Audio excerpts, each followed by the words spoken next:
Ako ang ginahangyo ang atong pastor, Pastor James, to give to us the Word of God, and let us give the Word of God a round of applause, please.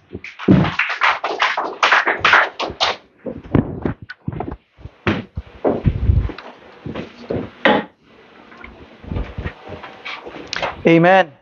Thank you for that wonderful song.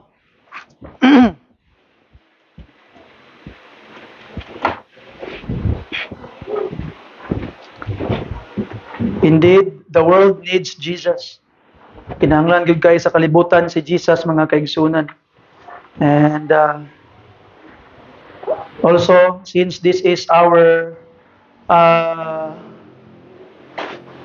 Father's Sunday, I would like to also say that the world needs fathers to show their children Jesus. Paila-ila sa mga papa si Jesus, mga kaigsunan. It's very important that by the grace of God, kita nga mga papa, we will show our children Jesus. So by this time, mga pinangga, I would like to ask you to please stand and open your Bibles with me in the book of Matthew chapter 8. Matthew chapter 8 sa atong mga Bible palihog. And if you are already there, kindly say Amen. Amen. Let us read only 3 verses, mga kaigsunan. 3 verses. Verse 1, 2, and verse 3. Again, are you ready? Amen?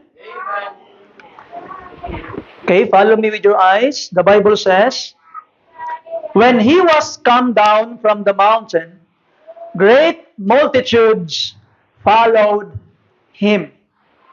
And behold, there came a leper and worshipped him, saying, Lord, if thou wilt, thou canst make me clean.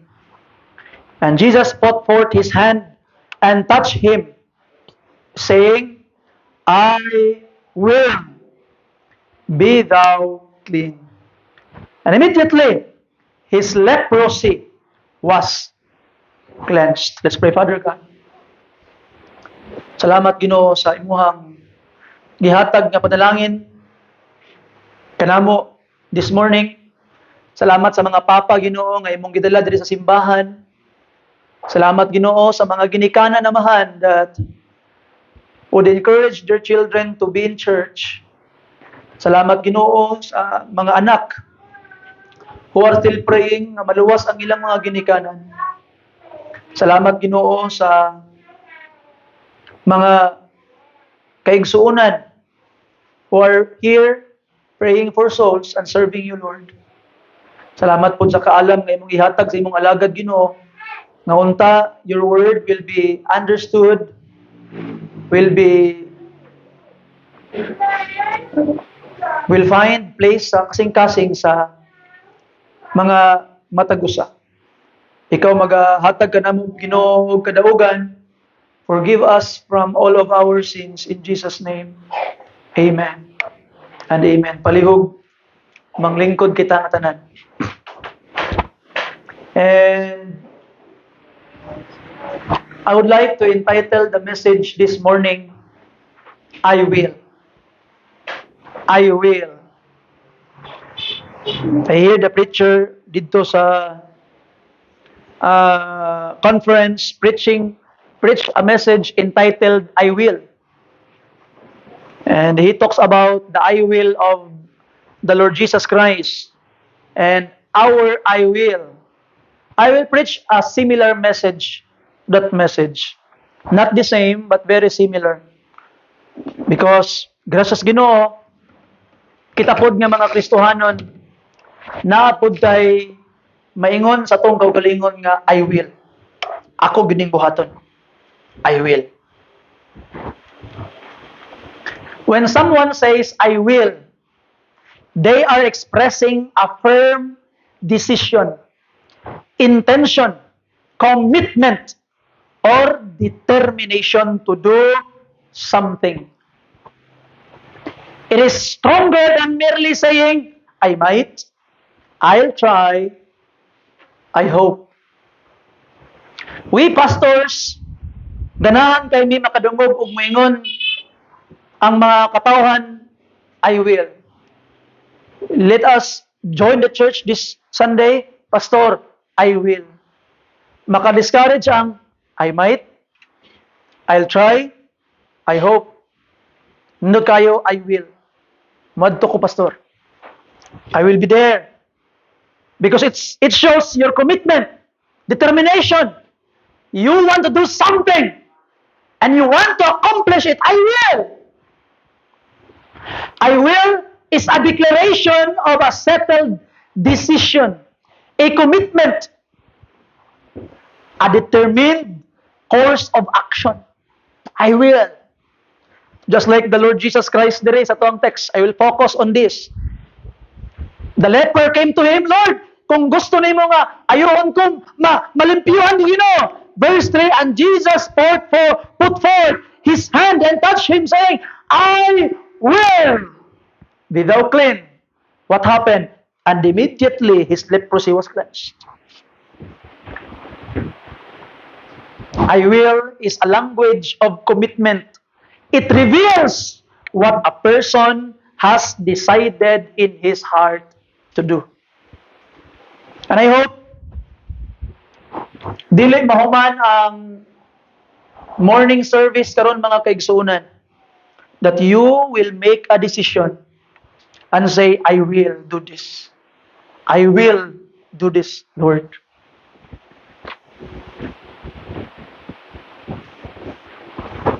Unsa ka no sa wedding, sa kasal, and mayon ang pastor nga, do you take this woman as your lawfully wedded wife?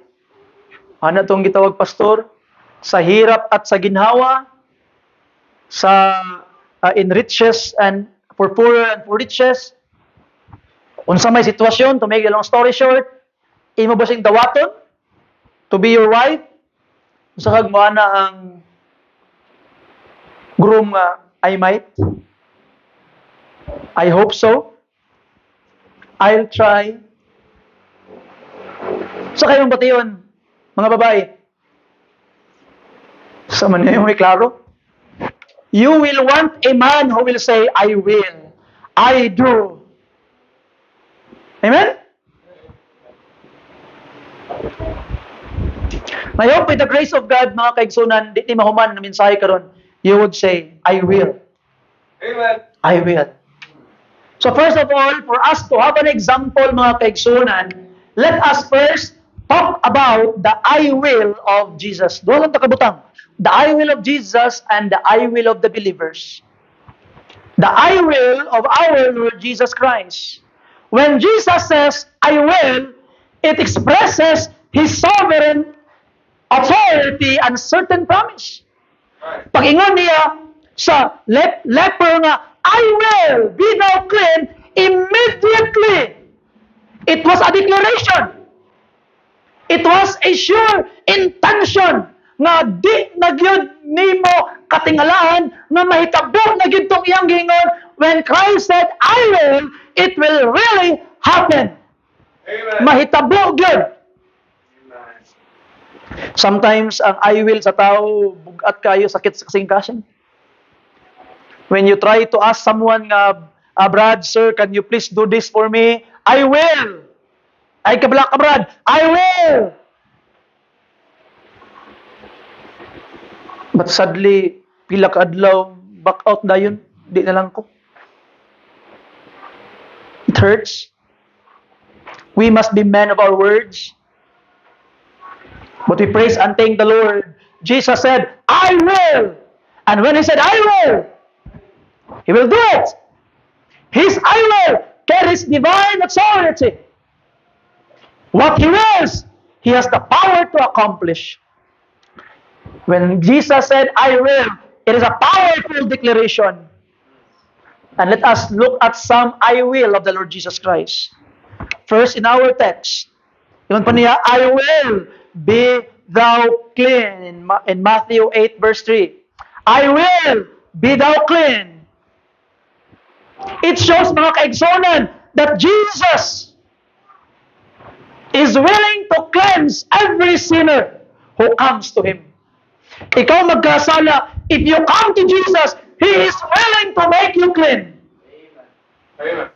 He is willing to forgive you. He is willing to restore you. He is willing to save you. If you will just come to Him. Have you come to Jesus? Maybe some of us karon, you are burdened with something in your heart.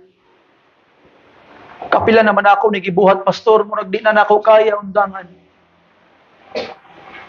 It happened again and again and again and again. Deep in my heart, gusto na ako nga may mong blessing sa akong family. Deep in my heart, gusto na ako nga may mong blessing sa akong mga anak. Deep in my heart, gusto na ako may mong blessing sa akong ginikanan. But nga naman every time I made a decision. Sa ato ang mga anak, kapila naman mo niingon nga sugod karon mag-obey na gyud ko sa akong mama ug sa akong papa. First week naka-obey mo, the next time wala sad. And you feel guilty. And sometimes pag mag-guilty ta, bahala na, mura mang gyapon, di gyapon ko maka-obey, magbabadlong na lang ko. You need to come to Jesus. When He say, I will, He will forgive you. Wala may mga ginikanan nga gusto ang kadaot sa ilahang mga anak. But sometimes, when temptation come, when the need of our earthly bodies come, muingon na putas tong kagalingon, sige lang, last na ni, kaisa na lang gyud. Kapila na ba, kaisa na lang gyud ang imong nasulti. And you think sa imong gagalingon nga di na ka mapasahilo sa Ginoo, but let me say this to you. Jesus say, I will be thou clean. Andam kaniya pasayloon. Andam niya i-restore ang mga nangawala sa imong igsoon. Nga naman, He said, I will be thou clean. Duol sa yaha. I hope this morning mo duol ka kang Jesus. Kaya nga naman, ingon niya, I will be thou clean. Be thou clean. In verse 7, mga kaigsoon, look at this. This is the centurion servant nagsakit. Ingon pa niya sa verse 6, and saying, Lord, my servant lieth at home sick of palsy, grievously tormented. And 7, and Jesus said unto him, I will come and heal him. Jesus is willing to come near you. He is never indifferent to our needs. When He said, I will come, He will come. Just call Him. Tawag lang sa iya. The question is, Sister Jeanette, kaganina sa atuang question and answers, maybe there are people nga gi-reject na sa Ginoo and they say, gipasagdan man ko sa Ginoo. Higala igsoon, nobody can honestly say nga gipasagdan ako sa Ginoo. Because God will always come to you if you will call. Call unto me, and I will answer thee, and shew thee great and mighty things which thou knowest not. So atong makita mga kaigsunan, Jesus is just one call away. Call Him. He will heal you. Tambalan ka niya. Ayuhon niya ang imong ginabati. Unsa man na kabugat, unsa man na kadako, He will heal you. He will heal the problems of your family. He will heal the relationship of your mother and father. He will heal broken relationships. He will heal the broken relationship of a father and a son, a mother and a daughter. He will heal every broken relationship. He will heal every sickness. He will heal every home. Just come and call Him, and He will come and heal you. Ayuhon ka niya. Amen. Nga naman, because He says, I will. Basta kay patabang nang saya, submit to Him.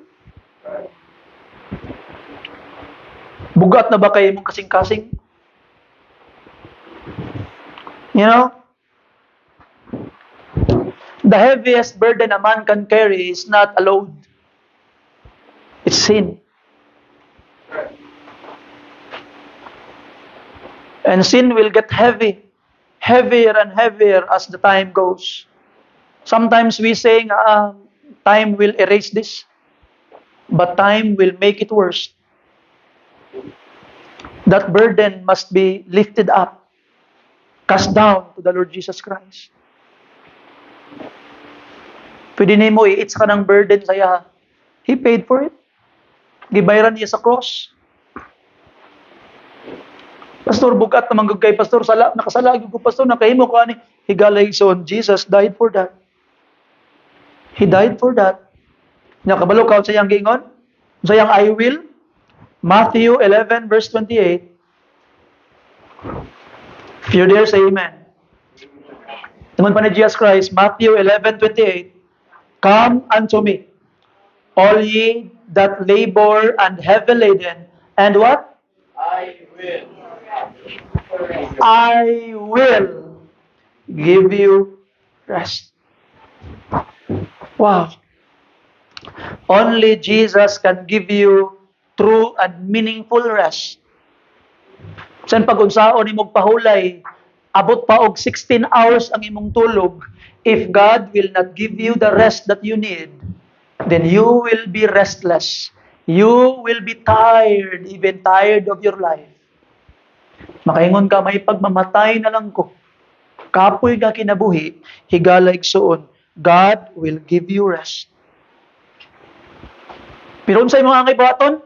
Come unto Him. Come. Anong di manguga mo duol sa Ginoo? Because some people are afraid when they come to God.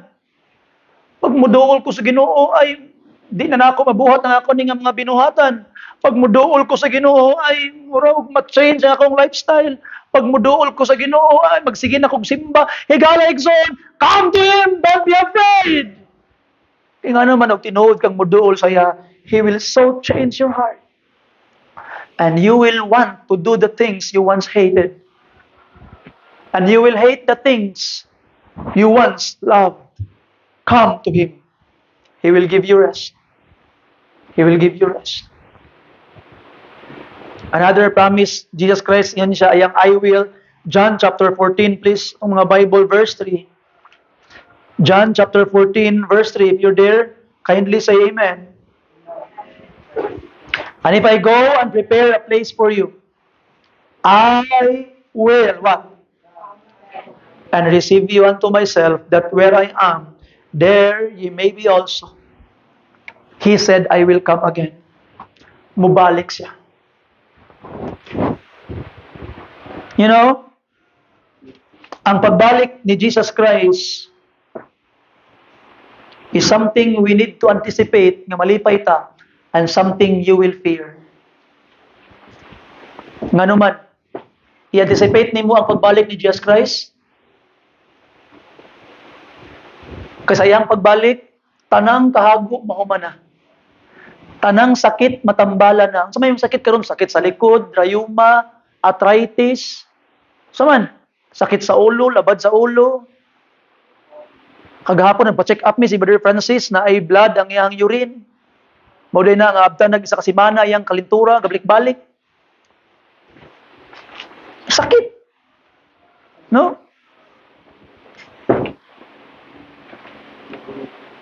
Sakit. Inabati.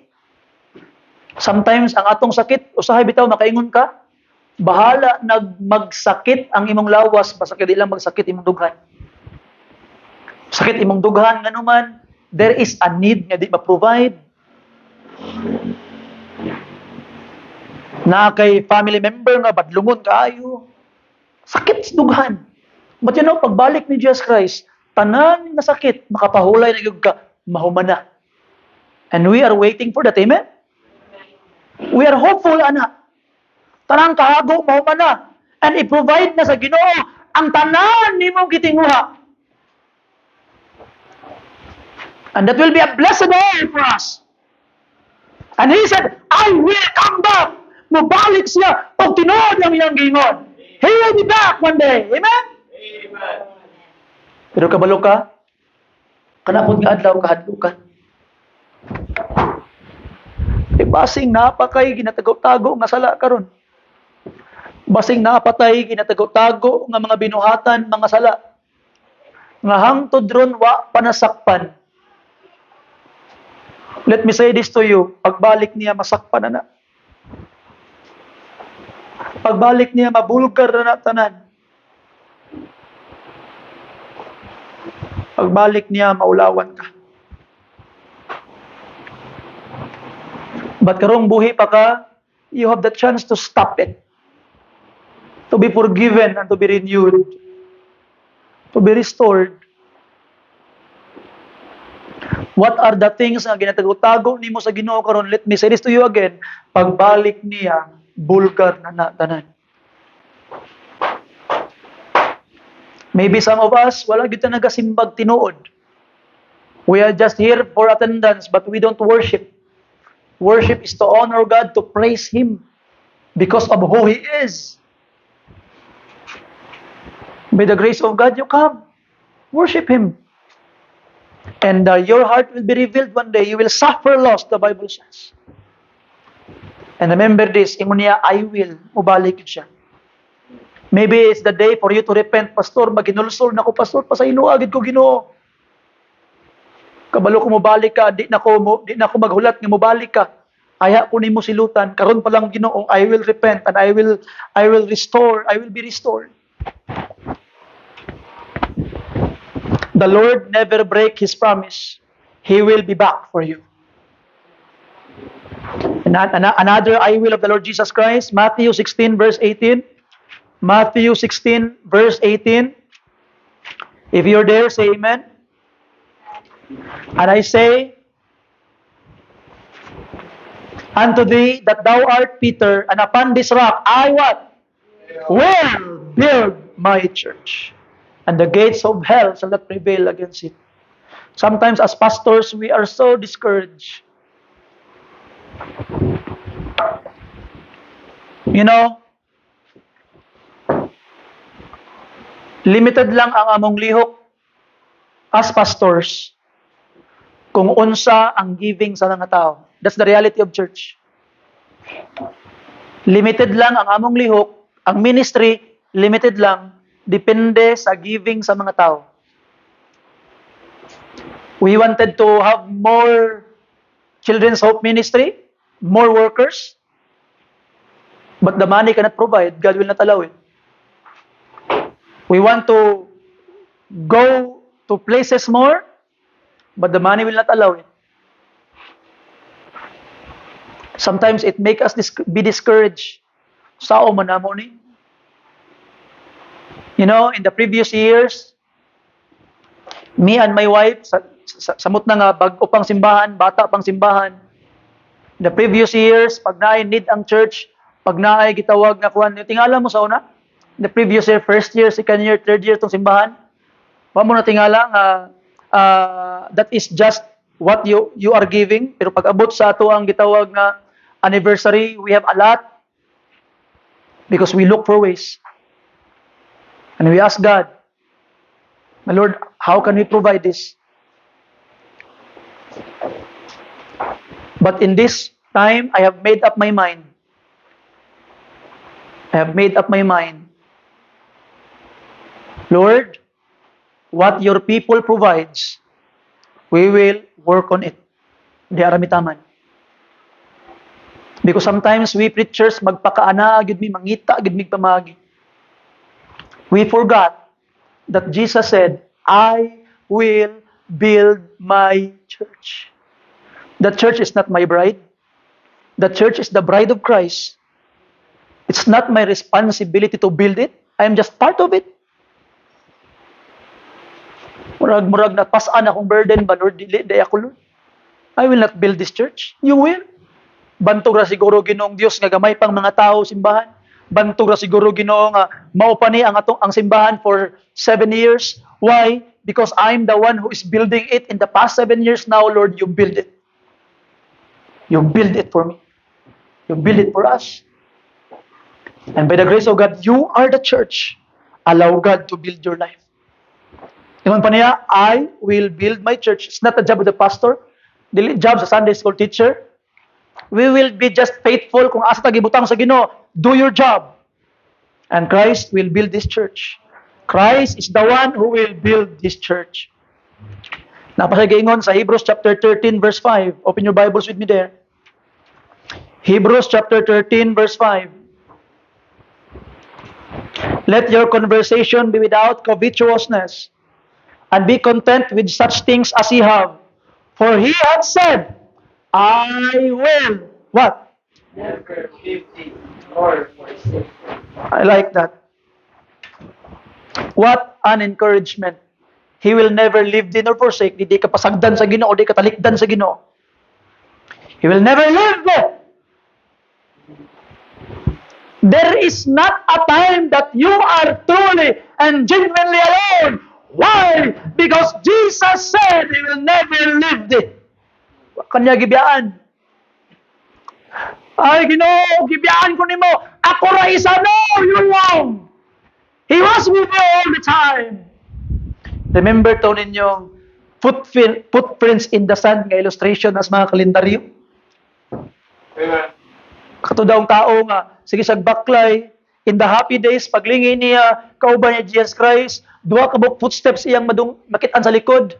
In the happy days, in the joyful days, blessing days, every lingi niya sa sand, duha ka buk footsteps, kauban niya Jesus Christ. But when there is trouble, when there is pain, when there is things nga iyang ginabati, nga bugat kaayo, paglingi niya sa likod, why? Isa lang ka set of footprints niya makita. One set of footprints only. And he came to question the Lord, Lord, pag malipayon ko Ginoo, pag wa ko'y problema Ginoo, uban ka na ako. Kauban ta duha ka buk footprints, pero nga naman Ginoo, pag bugat akong ginabati, pag troubled ko, nganong ginabiyaan man ko nimo, nakita na ko Ginoo, ako na lang isa, one set of footprint na lang ako nakita sa sand. You left me, you left me. Jesus answered, you wrong. Sayop ka. The footprints you saw is not yours. It was mine. I was actually carrying you all the time. He was never alone. Sometimes dito makita ang kamot sa Ginoo nga nagaka-carry nato. Sometimes bisan pagisabak nakas Ginoo ga pangusog yapon ka nga murag mahulog ka. Let go and allow God to carry you on. Amen. Because He said, I will never leave thee nor forsake thee. I will talk about this last I will sa Ginoo in John chapter 14 verse 18, please. John chapter 14 verse 18. Ingon pa ang pulong sa Ginoo. I will not leave you what? I will come to you. I will not leave you comfortless. I will come to you. Di nakabiyaan nga wa kagilipay. Adto unti ka, Jesus Christ said.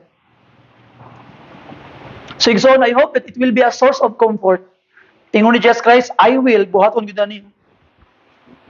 Di ka niya pasagdan. Amen? Amen. Now let's go to the number 2. I will not hold you long. Okay? Nalang ko'y kamay nga time to touch this. Number 2, if that is the I will of the Lord Jesus Christ, how about our I will as God's people? The I will of God's people. When God's people say I will, it shows voluntary commitment of obedience and faith. If the I will of the Lord Jesus Christ is a declaration, carries divine authority, it will really happen, has the power to do it. Kita po, ang atong I will, it shows voluntary commitment and obedience and faith. It is a language of commitment. It reveals what a person has decided in his heart to do. If Christ, I will, reveals His promises and His power, our I will reveals our faith, surrender, and commitment. Now, karon, let us look at some of the I will we must have. I would like to begin sa Papa. Kay Father Sunday man ta karon, mga Papa, I hope We will learn to say, starting now, I will be a good father and be a good husband. I will. Hinaot nga di lang ta anda makigpatay para sa tuang pamilya. Andam po ta mabuhi og tarong para sa ila. Because many fathers karon, abi nila isog sila na kung pasakitan ang ilang anak, makigpatay sila, mamusil sila, mapatay sila para sa ilang mga anak. Pero kabalo ka, unsa ang mas isog? Mas isog ang papa na biyaan niya yung bisyo para sa iyang pamilya. Mas isog ang papa nga tarungon niya yung kinabuhi para sa iyang pamilya. I don't care kung kaya ka manigbas para sa imong mga anak. I don't care kung kaya ka mangulata para sa imong asawa, para sa imong mga anak. Anyone can do it. I can do it. Katong mga tambay can do it. Sulayin ninyo katong tambay sa kanto. Sulayin ninyo pasakit yung anak. Ay, tabangan mo, lamukon mo, ulataakon mo. Sulayin ninyo. And sometimes, we are so proud, ni moingon ta, na kaya na ako mapatay para sa akong pamilya. Kaya na ako mangulata. Kaya na ako magpapriso para sa akong pamilya. And we're so proud of it. But that's easy. That's the easy way. Sayon na kayo na, si bisan kinsang hudlom, si bisan kinsang tambay, kaya na buhaton. Kabalo ka unsa ang mas lisod? Kabalo ka unsa ang mas isog? Katong papa nga moingon, I will change my life para sa ila. I will stop my vices para sa akong family. I will be faithful to church to be an example para sa akong mga anak. Kay kung ang padre di pamilya mahimong faithful sa Ginoo, mosunod gyud ang mga anak. Higala igsuon mga papa. Kanos amang ka moingon nga I will live right for them. Sayon na kay mo patay. Kaya ganis 14 years old. Kaya ganis 15 years old. Even I can do it.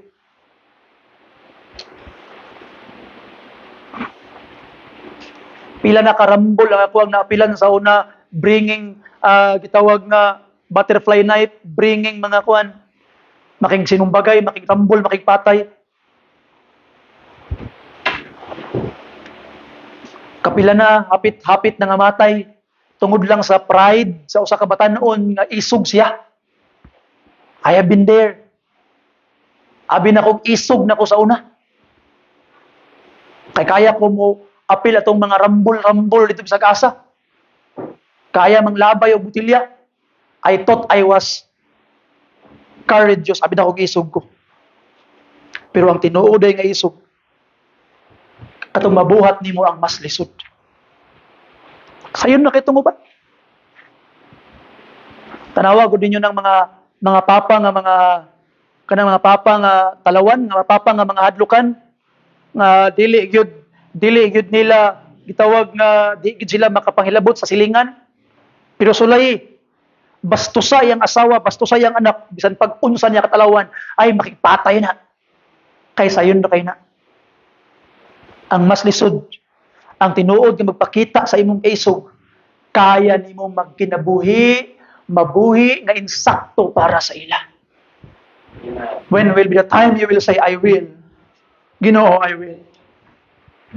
For the church, when will you say, I will be a soul winner? I will be part of the evangelism ministry of the church. It is our commission as a church. We must be part of the ministry that seeks and reach the lost. Unsaon man nimo para mahimo kang part sa ministry nga mangita sa mga lost. Support mission. Give faith promise. Ako kaya nga tabang ang faith promise. Pray for missions. Go yourself. Join soul winning. Join CHM. Be a missionary. Unsa man ang imong effort to reach souls, that is the commission of the church. Ang simbahan, ang iyang trabaho is musangyaw gyud. Mupahibalo gyud sa pulong sa Ginoo. Kay ngano man ang paglaom may mong naangkon nang naninguha kang habawaan pud sa uban. See, be a soul winner. Number 3, mga kaigsunan, I will be faithful in my church. When will you say, church members, I will be faithful to my church? May akong faithful sa simbahan, pastor. How can you be faithful if you cannot just be early in church? Especially mga ministry workers. I appreciate the ministry workers who would inform us before the time nga, pastor, wala mi pastor. Pastor, malate mi pastor. That is good. That is because you respect the church. You respect God's service. Dako kay trabaho sa simbahan pag human di ka mo tangaw way panangin. How dare you? You see? Giisi-isi lang nimo ang trabaho sa Ginoo, dili na pwede. Di na siya pwede igsoon. Let us give integrity for the work of God. Trabaho sa Ginoo, ang trabaho sa Ginoo importante. If you cannot make it, inform your leader. Tell them that they could look for solution before the time. That is how you show respect. If you will be late, inform. You see? Be faithful. When will you say, I will be faithful to my church? You know, being early, being punctual is part of good character. I talked to some executive dito and this person is grabe siya kakuan sa business na sila kanang mura bitaw kanang mga mura sa HR ba, connected sila sa HR. Ana siya nga, pastor, tanaw ko sa imo pastor, kanang naay mga OJT sa inyo ha, kanang mga OJT pastor, unya some of this OJT mga apply man sa inyo ang company na nakay record sa ilaha, kinsa man ang imong more likely i-hire. Di ba katong mga nakita nimo nga di na nimo suguon? Di ba katong nakita nimo nga di na mulik ramo? Di ba katong nakita nimo nga ilang ginabuhat ilang trabaho? Di ba katong nakita nimo nga gitawag nga on time? Dili late? Mo to imong kwaon. Pero katong gitawag nga badlungon sa OJT ay gisiyon ba to nimong papel? Kay basig masipyat, mahay. You see? If that is how the world looks at how to look for people that will serve their company, how much more to God? So mga pinangga nga mga kaigsunan, maybe you will be get offended sa ako ang isulti sa inyo ha. But higala igsoon, how dare you belittle the work of God? How dare you do it? I hope this morning say, I will change. Lord, I will change. Join the ministries, activities. It includes meetings, games, any activities that is related to church. That's how you be faithful. Obey your leaders. And leaders, be someone your people are willing to obey. Be faithful in giving. That's how you be faithful at church. You see? Some people are asking, ano man gyud ni nga wa ko'y panalangin sa akong ginabuhi. The first question you need to ask, are you faithful in your tithing? Are you faithful in your giving? Basing hangtod karon wa gyud panalangin ang imong gitawag nga kinabuhi. Why? Because in the past few years serving the Lord, wa gyud ka na imong faithful sa imong giving. Sa imong tithing. You know, I have seen many churches, and every time God gave favor to those people who are faithful in their tithing. You know, murag for us pastors, naglisod di siya iwali. Lisod siya iwali usahay. Kaya nga lisod siya iwali, tungod kay mura bitaw mahulog na kwartahay lang ang simbahan. Anyway, dili man pod kami ang gagamit sa kwarta simbahan. O sakripisyo ba man gani mi? Di man gay mi usahay mo kuhag support from the church. Kay para lang maulahutay ang simbahan. It's not our money. Maybe in other churches, sa mga born-again churches, sa mga kinsa nga mga church, the tithes is for the pastor. But to us, no. For the work, for the ministry. Usahay, lisod sa iwali ba? Lisod sa itudlo ba? Kaya nga naman, kay murag usahay mo labas nga ang simbahan, kwartahay. para na kwarta. No, of course not. We are preaching tithing and giving. Why? Because we wanted the people to be blessed. Because the only way God will bless the people financially is through their giving. You see? Subukan na mong kaugalingon. If you would review the preaching from Pastor Ulalia sa last night evening, atong gitawag na Friday night, review it, Pastor Ramil Ulalia. One of the illustration, he said, there was a businessman sa ilahang gitawag na church. And this businessman was a very wealthy man.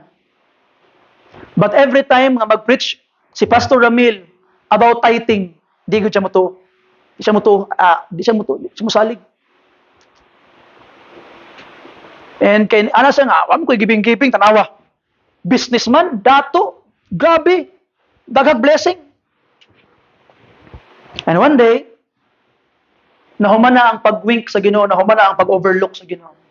Judgment came. In just a week, nawala ang iyang trabaho, nawala ang iyang business. To make the long story short, back to zero sila tanan. Back to zero sila. And then, at that point, iyang na-realize ang preaching ni Pastor Ramil about giving. Ano siya? Bitaw, no? Every time I preach, I hear preaching about giving, di ko matuo. You know, at that Sunday, nisimba siya, ni-confess siya kang Pastor Ramil. Hindi daw siya matuo. Pero iyang gibuhat, pagsimba niya, ano siya sa Ginoo, Lord, simba ko karon sa imo Ginoo, and the remaining money that is left in my pocket is 3,000 pesos. Yun pa niya. 3,000 pesos. Lord, how many years wala gid ko nag-tithe sa imo Ginoong Dios? How many years wa ko nihatag Ginoo? Wa ko nagbalik sa ako ang tithes sa imo Ginoong Dios. Lord, kaning ako ang 3,000 mo lang ginabilin akong kwarta Ginoo, wala nila, and I will give it to you. Ibalik na ko Ginoo. Tubo yung faith.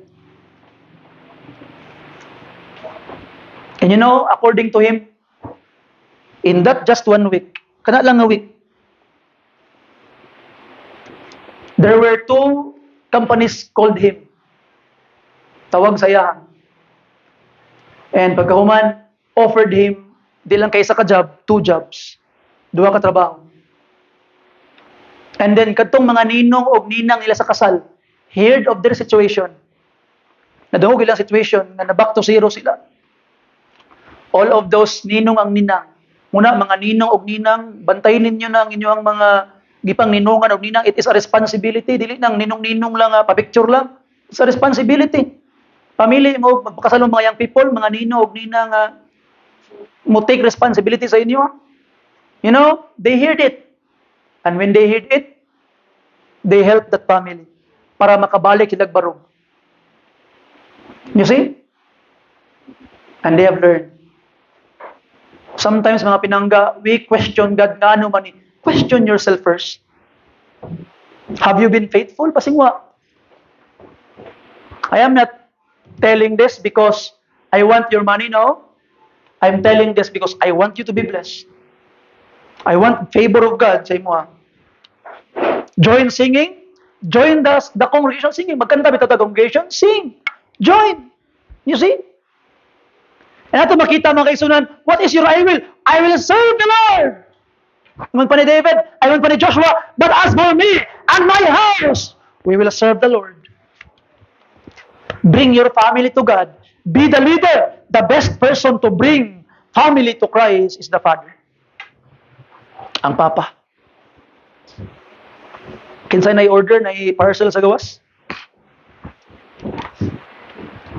Children, pamilya mo mga anak, how can you bring your family to God if you are not faithful?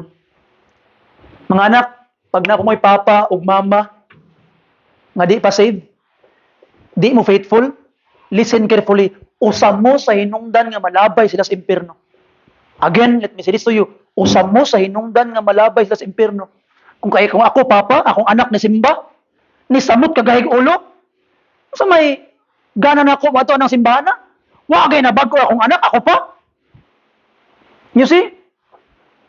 So mga anak, allow God to change your life. Allow God to change you. Be faithful to God. If you will be faithful to God, your parents will say, something happens sa inyo. Kabalo mo sa una, I was very naughty son. Palahubog kong dako. Tanuan ninyo akong asawa. Palahubog kong dako. Bisyoso kong dako. Pamaligya, mig drug sa una. Among kalingawan sa una, mangulapa o katong mga tao nga kuyaw binaklayan. Pag naay magbaklay-baklay nga mag-anana ganito sa munggalan, ay di na abtag na pulo kalikang amo ng birahan. Pag naay magsipat-sipat sa imo sibuy sipat. Kada agi among birahan. Mao na to the point nga katong mga tawhana di na mo agi sa munggalan, mutuyok og layo kayong sakay para lang makabos lang boarding house. Di na kaagi sa mo kay mo na among hobby. Sa una, I go home, hubog. Pirti. When I got saved, simba ko. At that moment, nihunong din ko sa kong bisyo diretsyo. Within 1 week, first simba na ako, nakainom pa ko, gitawag na ilimnong makaubog after sa trabaho dito, sa last nga trabaho dito sa Lantapan, Bukidnon. Pag uli na ako, wala na yun. I stop. Sigarilyo, inom, droga, I stop. So good, negatibo kaya mama, unsa man kanak, nabuang na kanak, balin-balin kag relihiyon, nabuang na ka. Akong mga uncle, nabuang na sa dudong, nagbit-bit ng Bible. But I just go on. Padayon ng yapong simba. Ako mga igagaw, yung, shut up! Long sleeve naman lagi ka. Kuya, awa ni mo eh. There was even a member of the church nga gitawag nga nagbaklay sa munggalan sa una. Ako pang gigulat. Kaya ako ang puspusan og butilya. Pagsimba na ako, ang siyang mo na siya. Mo na siya. And God changed my life. How many months gikan ko nagsimba ana akong mama kay nakita niyang change. Nakita niya nga undan ako ginom, sayon ako makauli. I concentrate sa akong trabaho, makapalit na ko perminti og bugas. Maayo good, nindot ko gayo kay katong magipangpalit nimo og inom sa una. Ipayto nimo daghan na kayo. Saynan ka sigarilyo sa una tag dos ang stick, dos man sa una. Niya ako ba yung sigarilyo kay Winston og more. Mong payt pagyog kag marijuana nga tag 50 ang tibag sa una abot pila karon. So gasto kay magbisyo. But change. Ana akong mga anak, kung unsa man sa kay nagbaptis, kung unsa man na inyong simbahan, mga kagasimba karon nak, padayon lang, ala ko mama. And you know, it was not hard for me to bring them to church. Nga naman, they saw something. And mga anak, sultian ta mo, o way kapag-uhan ang inyong kinabuhi, kamo ang usas hinungdan, ngano nga mag-antos sa kalayo sa impirno ang inyong mga ginikanan. Why? Because they have not seen change sa inyong kinabuhi. It seems Jesus is not effective to you. Higalayg soon, I challenge you mga anak, be the son, the best son your parents deserve. Pastor, isog na akong mama, isog akong papa, regardless. I don't care kung sila kaisog, they need you. I hope you understand that. Ay gasuko sa ako igsoon. And lastly, I hope you will say, I will keep serving the Lord. I will keep serving God. There is no room for God's work for quitters. Padayon sa pag-alagad sa Ginoo. Walay lugar sa mga quit. Mo quit. Di na ko.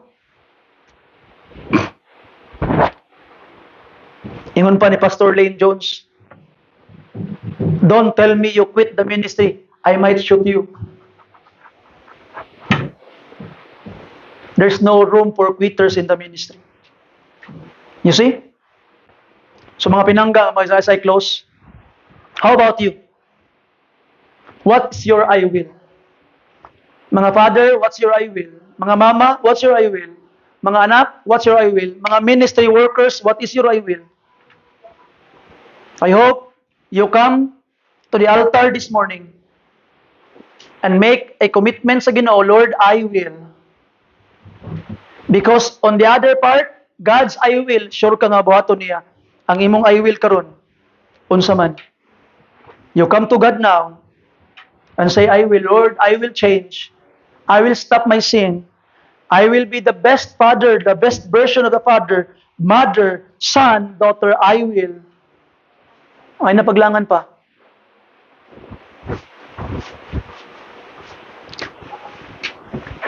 I remember one portion sa wali ni Brother Ray atong niagi. Kay nagwali man ni si Brother Ray atong niagi. One portion sa iyang sulti sa amo. Ang ato kunong kinabuhi is na 3 parts.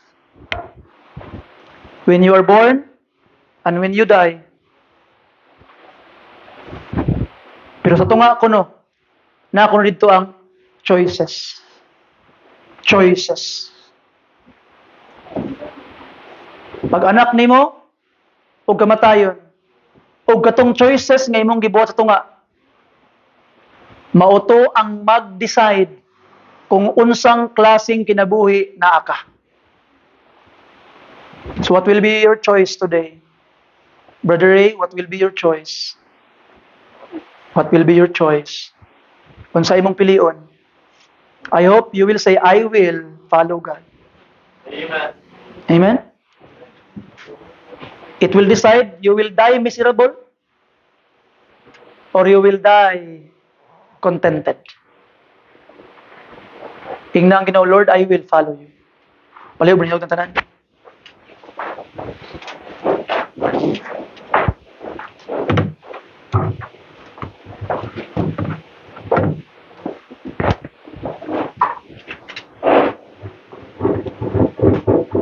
What song, Brother Lawrence? Just as I am.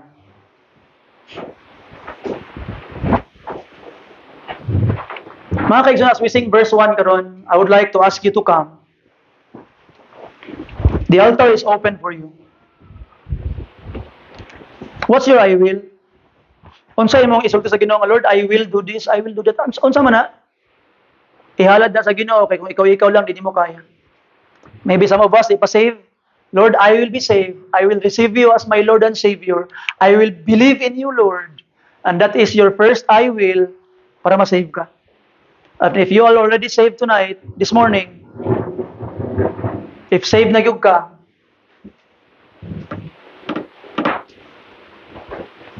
what will be your I will? I hope you will say, I will be faithful to the church. I will be a good father, a good mother, a good son. I don't know kung unsa imong I will karon. Kabalo ko nga ang Ginoo nagalihok sa imong kasing-kasing. God is touching your heart. God is touching your heart. I-surrender na karon. Surrender it to God. Say, I will. I will. Verse 1, brother. As we sing verse 1, as I ask you to come. Tingnan Ginoo, I will. Verse 1, brother Lawrence, please.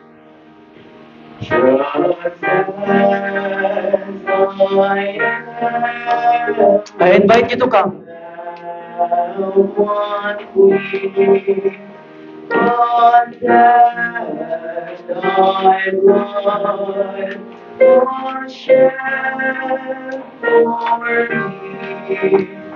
You come.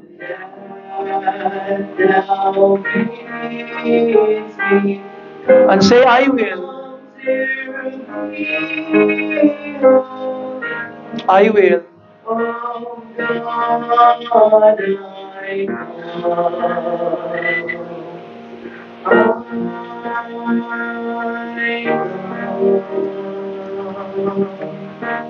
Verse 2. What is it? What is burdening your heart? What's bothering you this morning? Maybe there are things nga mura og kaingon ka nga, I need to leave this. I need to change this. You come to God. Ay kaulaw sa iya, dawaton kaniyo. Walang ka kay kas Ginoo. He will forgive you. Just say, I will. I will come to you, Lord. Verse 2, brother. Just as I am waiting on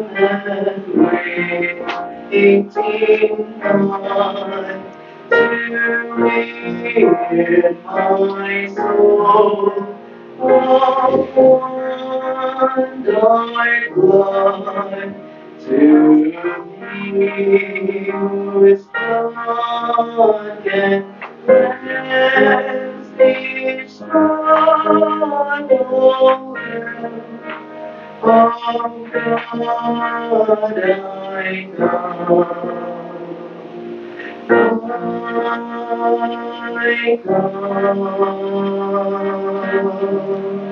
Last verse, para sa imo ha. I don't know the things you wanted to pour out. Ay pagdali. Just pray. Ay pagdali. Pour out lang sa Ginoo. Last verse, brother. Perlo, please. Orange, please. Just as I am, though tossed from hell, with many a cross, with many a doubt, my tears and peace within, without all oh God, I come.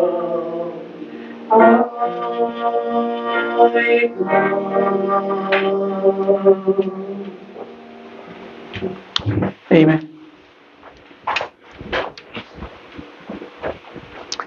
By this time, before we go on sa unahan, ay mo kabalaka kay natin paniud to karon. Balag late na human. We will have a lunch, no? So, by this time, first, I would like to ask the men, mga menu, no? To come here, dito tubangan.